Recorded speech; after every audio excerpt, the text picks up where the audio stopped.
এরপরে প্রশ্ন হলো, ওযুর পরে কালিমায়ে শাহাদাত পড়তে হয়, আকাশের দিকে না তাকিয়ে এভাবে পড়লে কি সওয়াব পাওয়া যায়?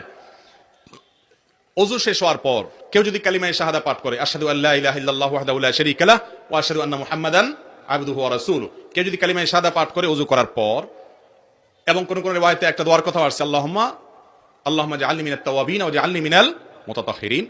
এই বিশেষ করে কালিমায়ে শাহাদা এবং পাশাপাশি এই দোয়াটাও কোন কোন বর্ণনায় আসছে। এটা যদি কেউ ওযুর পরে পাঠ করে, ওযুকে আগে ঠিক মতো করতে হবে, তারপরে যদি পাঠ করে সুন্দর মতো ওযু করার পর, নবী করিম সাল্লাল্লাহু আলাইহি সাল্লাম বলেছেন এই ব্যক্তির জন্য জান্নাতের 8 দরজার যে কোনটা দিয়ে প্রবেশ করার সুযোগ তৈরি হয়।